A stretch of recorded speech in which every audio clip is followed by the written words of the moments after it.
가장 최근에 열린 경기, 가장 이목을 많이 끈 경기, 케인 우승 하드 캐리 및 득점왕 가능합니까? 저는 가능하다고 봅니다. 이 사람은 근데 이 사람은 다 가능하다고 그러잖아. 그렇지 않아요? 아니요, 그렇지 원래 않습니다. 성향이 그렇잖아요. 그러니까 대회의 시시각각 흐르는 그 흐름들을 보고 생각했을 때도 사실 애초에도 저는 조별리그 때부터 잉글랜드가 가장 유력한 우승 후보다라고 생각을 했는데 언제 그래? 말씀해 보세요. 다만 제가 틀렸던 거 하나 사과하고 싶은 게 있어요. 라임 스털링을 내가 잘 못 알아봤다. 라임 스털링을 빼야 된다고 내가 말씀하셨군요. 라임 스털링을 갖다 버려라라고 말씀하셨군요. 산초를 써야 된다라고 얘기했었는데 산초를 쓰는 것은 적중했으나 라임 스털링은 내 생각보다 훨씬 수준 높은 선수였다. 그래서 스털링 선수에게 사과하겠습니다. 그럴 수밖에 없었어요. 지난 1년 동안에 스털링은 원래도 그랬지만 뭐랄까 좀 주도적으로 경기를 해석하고 풀어가는 플레이메이커적인 성향이 거의 없고 받아먹는 것에 특화된 선수로 과르디올라 감독이 잘 쓰면서 득점력에 극대화된 활용을 했다가 특히 지난 1년 동안은 포든한테 밀려 있었잖아요. 소속팀에서. 그렇죠. 그렇기 때문에 이 선수가 혼자 공을 막 몰고 다니면서 캐리하는 롤을 맡을 수는 없지. 이 선수는 도구야라고 생각했는데 약간 뭐랄까 되게 옛날 기억. 거의 뭐 과르디올라랑 만나기 전에 기억이 돌아온 것처럼 이번 대회에서는 스루패스를 막 찔러대질 않나.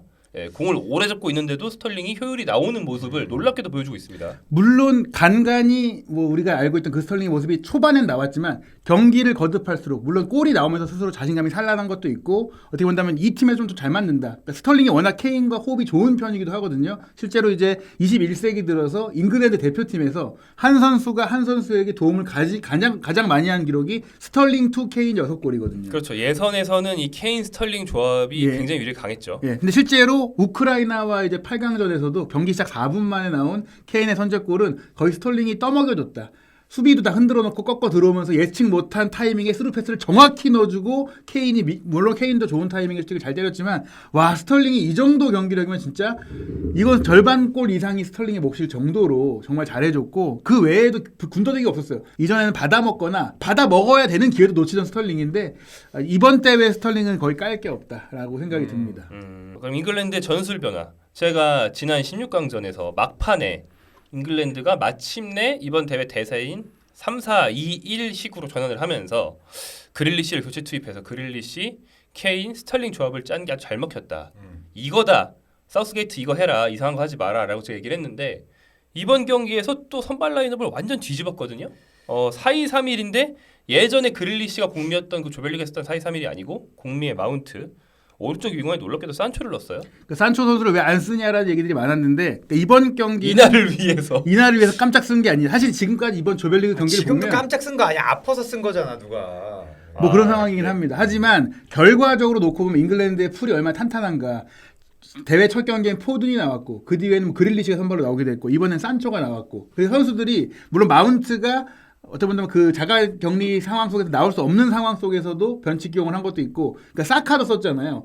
산초 같이 개인 드리블 능력이 좋은 선수가 들어와서 흔들어 주니까 오히려 다른 쪽에 공간이 생겨주고 또 스털링은 왼쪽 사이드 라인에 좀 붙어서 뛰고 마운트가 미드필더 중앙에 좀 형성해서 뛰었거든요. 그리고 라이스가 하도 많이 내려가니까 그 영역을 점유해 주면서 어떻게 보면 이전보다 잉글랜드가 훨씬 더 라인을 높여놓고 공을 소유한 채 경기를 할 수가 있었어요. 그러니까 잉글랜드가 지금까지 굉장히 라인이 벌어진 채 경기를 했는데 이번 경기는 어느 때보다도 컴팩트하게 경기를 했고 우크라이나 입장에서는 좀 실책이라 생각하는 건데 저는 이제 잉글랜드가 사실 풀백도 강하고 윙을 놨을 때도 윙 자체도 개인 기량이 있기 때문에 충분히 측면에서 강하다고 봤어서 진첸코가 지난 스웨덴전처럼 윙백으로 오히려 나와가고 측면에서 맞불을 놔야 된다고 생각했거든요. 근데 진첸코를 다시 안쪽으로 당기고 가운데서 플레이하게 한 것이 진첸코의 다시 한번 역할을 제한시키면서 오히려 그러니까 진첸코에게 많은 역할을 주려고 가운데 놨지만 오히려 진첸코가 잘할 수 있는 측면 플레이를 못하게 만들면서 장점이 살아나지 못한 경향이 있다.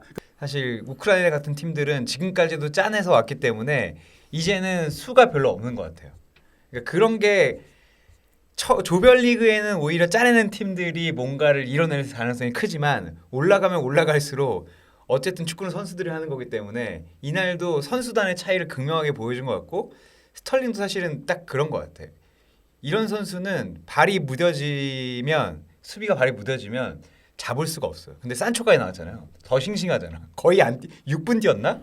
그러다 보니까 그래서 아마 진첸코를 수비를 시키기보다는 좀 더 공을 많이 잡아라고 가운데 넣었지만 공을 아예 못 잡으니까 소용이 없더라. 뭐 그런 것 같아요.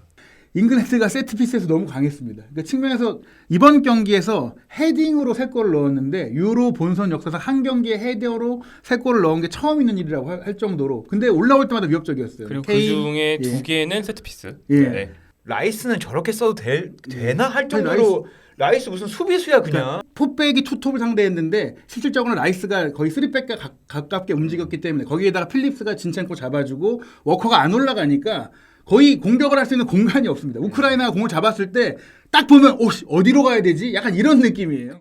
잉글랜드가 4강에 오른 것은 러시아 월드컵과 마찬가지 맞죠? 예. 네, 마찬가지인데 그때와 지금의 어떤 비슷한 점과 다른 점이 있습니다. 비슷한 점. 그때도 꿀대진이라는 소리를 엄청 들었어요. 다른 점. 그때는 조별리그에서만 골을 막 몰아쳐가지고 케인 득점왕 만들고 토너먼트에서는 공격력이 급감했는데 이번 대회는 이런 팀이 되게 드문데 반대죠. 조별리그에서 한 경기당 최대 한 골, 세 두 경기 골로 골 넣었죠. 세 경기 통틀어 2골을 넣으면서 역대 조 1위 팀 사상 최저골이라던가 뭐 그렇게 하고 올라왔는데 토너먼트를 하면서 16강전 2골, 8강전 4골 가면 갈수록 골이 복사가 되고 있어요. 그렇죠? 이게 산술급수가 아니고 기하급수로 올라갑니다. 이렇다면 복리법의 마법으로 볼 때 덴마크전엔 준결승은 8골, 결승은 16골을 넣고 잉글랜드는 조별리그에서 2경기를 웸블리에서 하고 1경기를 원정에서 했는데 그 원정이 글래스고였어요. 글래스고요. 예, 그러니까 뭐 서울에서 다 부산 간겨. 그치, 부산 정도 네. 원정이었지 해외 원정이 아니었습니다. 뭐 그 정도였고 요번 8강전 한 경기만 원정을 갔습니다. 로마에서 했고요. 그 다음에 준결승부터 전체를 다 웸블리가 유치했기 때문에 웸블리로 돌아갑니다. 그리고 대진표 조별리그 비교적 쉽게 통과한 거 다 알죠.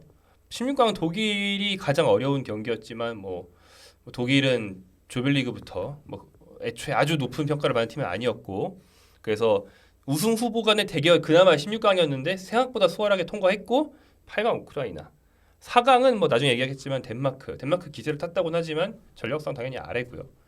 정말 쉽게 올라가고 있거든요. 덴마크는 그 조별리그를 자기 나라에 3경기를 다 치른 나라들은 꽤 있습니다. 덴마크도 코펜하겐에 3경기를 다 했거든요. 근데 그 다음에 16강 암스테르담, 8강 바쿠, 그 다음에 준결승 런던으로 갑니다. 아 힘들죠. 힘들어요. 네. 네, 힘들어요.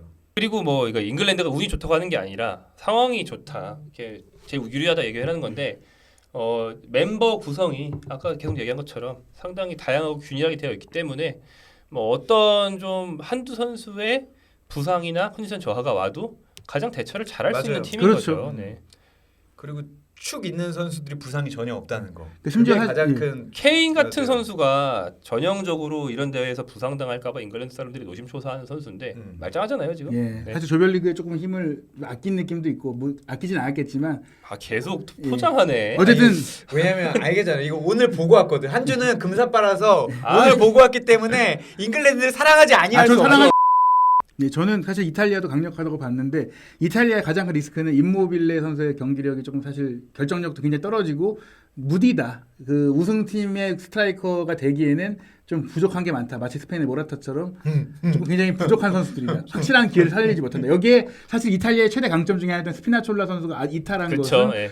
정말 큰 타격이 될 것이다. 심지어 잉글랜드가 측면이 그렇게 강한 팀인데 그 팀을 상대로 주전 레프트백이 뛸 수 없다. 심지어 주전 라이트백도 아닌 상태인 디로렌츠가 뛰고 있기 때문에 카일 워커를 상대해야 되는 선수가 이제 누굽니까? 이메르송입니다. 이메도 체력은 많겠죠. 잉글랜드에서 똑같이 부딪혀본 선수들이잖아요. 예. 잉글랜드에서 어떤 경쟁력을 본다면 이메르송과 워커의 대결 예. 좀 암울하긴 합니다. 네. 아무튼 네 그래서 근데 스페인이 올라올 수도 있잖아요. 그렇죠. 뭐 잉글랜드든 덴마크든 이쪽에서 올라온 팀이 오히려 더 웃을 만한 게 이탈리아보단 나은 게 스페인은 연장전을 한 번은 한 게 아니지 않습니까? 그러니까 심지어 우나이 시몬 선수도 네. 이 경기 스타우드 매치는 이거 존모를 줘야 된다라고 존모를 얘기할 줘야 정도로 승부차기에서도 사실은 시몬도 잘 막았지만 좀 잘못 찼어. 근데 그 존모는 잘 막았다. 네. 약간 그런 차이가 있을 정도의 경기. 아까 얘기한 체력 변수를 보자면 스페인은 자국의 세비야에서 3경기 한 것까지 좋았어요. 세이브 많이 했습니다. 16강전 코펜하겐 가서 연장, 8강전 상트페테르부르크 가서 승부차기, 그리고 런던으로 오거든요. 힘들죠. 힘들죠. 그리고 스페인은 지금 최상의 팀이 아니잖아요. 만들어가고 있는 팀이고 바꾸고 있는 팀이기 때문에 그리고 앞에 모라타가 근데 있으니까 그 스페인을 조금 얘기하면 스페인은 오히려 사실 그런 역경을 겪고 특히 16강, 8강 승부차기, 그러니까 16강, 8강 연장을 겪으면서 오히려 팀 케미가 더 좋아졌다. 그렇긴 선수들이 해요. 똘똘 뭉치는 그 조별리그에서의 그 무력하고 그 분절돼 있던 어떻게 보면 이게 팀이야라고 느껴졌던 부분이 오히려 강해지고 선수들끼리 유대감도 좋아지고 그러니까 경기력적인 리스크가 있다고 쳐더라도 팀적인 리스크가 줄어들었기 때문에 그러니까 이탈리아가 여전히 유리하다고 보지만 이탈리아가 결코 뭐 쉽게 스페인을 이길 수 있다? 뭐 그렇게 보지는 근데 역시 그 측면에서도 경기를 치를수록 점점 강해진 팀의 리스트에 또 잉글랜드가 또 들어가거든요. 저는 오히려 그렇죠. 네. 그리고 유로 2012 때 그러지 않았나요? 이탈리아가 그때도 별로라고 했는데 결승에 간 거야. 그러니까 결승에 가는 동안 좋아, 맞아요. 오케이인데 힘이 다 빠져버려서 결승전이 너무 싱겁게 끝났잖아요. 그래서 결승전 초반에 힘 빠져서 스페인한테 좀 얻어맞고 네 골인가 터졌잖아요. 4대 0이었죠. 그래서 교체를 일찍 다 썼는데 그러고 나서 피로 누적이 하면 영향을 미쳤겠죠. 부상이 터지면서 이탈리아가 교체 카드가 없어서 10명으로 경기를 하다가 완전 무너진 거였거든요. 그렇게 결승전까지 가는 과정에 피로 누적이라는 게 정말 엄청난 변수인데 그 면에서 잉글랜드가 가장 유리한 건 또 사실이다. 저는 이번 대회를 잉글랜드가 우승한다면은 그 모드리치의 말을 프린트해가지고 우에파에 걸어놨으면 좋겠습니다. 뭐라고? 잉글랜드에 이런 특혜를 줘야 되느냐. 첫 그 맞대결 하기 전에 어. 모드리치가 저격한 말. 네. 이러다가도 또 승부차기 가면 모르는 거예요. 잉글랜드를 잡을 방법은 승부차기로 경기를 끌고 가야 된다. 그럴 순 있죠. 뭐 그게 이를테면 낫다. 승부차기 4강에서 붙는다. 덴마크, 카스퍼 예. 슈마이켈이 그렇죠. 잉글랜드의 그 선발된 어떤 골키퍼보다도 사실 프리미어리그 내에서의 화력이 좋다. 예. 이번 그 우크라이나 잉글랜드 경기에서 좀 놀라웠던 게 한 후반 15분 20분 이후부터 픽포드 선수가 급격히 왠지 모르겠지만 킥 미스도 많이 나고 실수를 좀 많이 했거든요.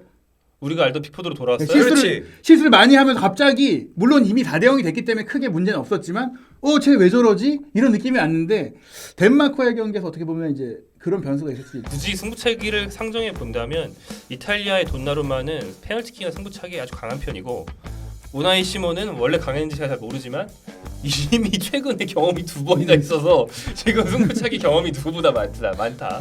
뭐 그렇게 볼 수 있겠죠. 알겠습니다.